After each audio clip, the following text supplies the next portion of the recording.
खड़ना और छठ पूजा बिहार, उत्तर प्रदेश और झारखंड के साथ साथ भारत के अन्य हिस्सों में मनाया जाने वाला एक प्रमुख पर्व है। यह सूर्य देवता और छठी मैया की आराधना के लिए समर्पित है।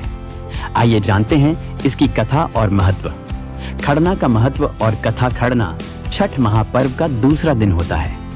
इस दिन व्रत करने वाले श्रद्धालु पूरे दिन उपवास रखते हैं और बिना जल ग्रहण किए रहते हैं। शाम के समय विशेष पूजा करके प्रसाद बनाते हैं, जिसमें मुख्यतः गुड़ की खीर, रोटी और केले होते हैं। इसे पूरे भक्तिभाव से बनाकर छठी मैया को अर्पित किया जाता है और फिर व्रती इसका सेवन करते हैं। यह प्रसाद व्रतियों के लिए विशेष माना जाता है और इसे खंडित प्रसाद कहते हैं, जिससे उनका 36 घंटे का निर्जला उपवास शुरू होता है। खड़ना की पूजा के पीछे यह मान्यता है कि यह उपवास और साधना व्रती की आत्मशुद्धि का मार्ग है।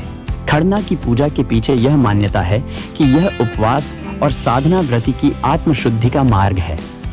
यह छठी मैया के प्रति भक्ति और श्रद्धा व्यक्त करने का एक पवित्र साधन माना जाता है, जिससे भक्त का शरीर और मन दोनों शुद्ध होकर छठी मैया की पूजा के लिए तैयार होते हैं।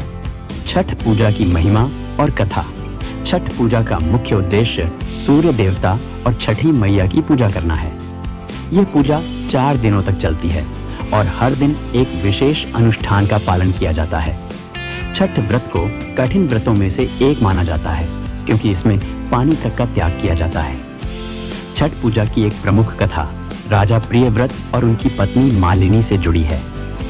एक बार राजा प्रियव्रत और रानी मालिनी संतान प्राप्ति के लिए अत्यंत व्याकुल हो गए थे। उन्होंने महर्षि कश्यप की सहायता से एक यज्ञ करवाया, जिसके फलस्वरूप उन्हें एक पुत्र हुआ, लेकिन वह शिशु मृत पैदा हुआ। राजा और रानी बहुत दुखी हो गए और वे अपनी जीवन लीला समाप्त करने का विचार करने लगे। उसी समय देवी छठी मैया प्रकट हुई। देवी ने उन्हें बताया कि यदि वे उनकी सच्ची श्रद्धा से पूजा करेंगे तो उन्हें पुत्र की प्राप्ति होगी। राजा रानी ने छठी मैया की पूजा की और उन्हें संतान सुख प्राप्त हुआ। तभी से छठ पूजा का अनुष्ठान प्रारंभ हुआ। एक अन्य कथा। महाभारत काल में जब पांडव अपना राज्य हार गए थे, तब द्रौपदी ने छठ व्रत किया था। द्रौपदी ने पूरे नियम और निष्ठा से सूर्य देव की उपासना की, जिसके फलस्वरूप पांडवों को अपना खोया हुआ राज्य वापस मिल गया। इसीलिए छठ पूजा को मनोकामनाओं की पूर्ति का पर्व भी माना जाता है। छठ पूजा की पूजा विधि। पहला दिन नहाए खाए। व्रती नदी, तालाब या किसी पवित्र जलाशय में स्नान करके शुद्ध शाकाहारी भोजन ग्रहण करते हैं। इस दिन घर की साफ सफाई पर विशेष ध्यान दिया जाता है। दूसरा दिन खड़ना।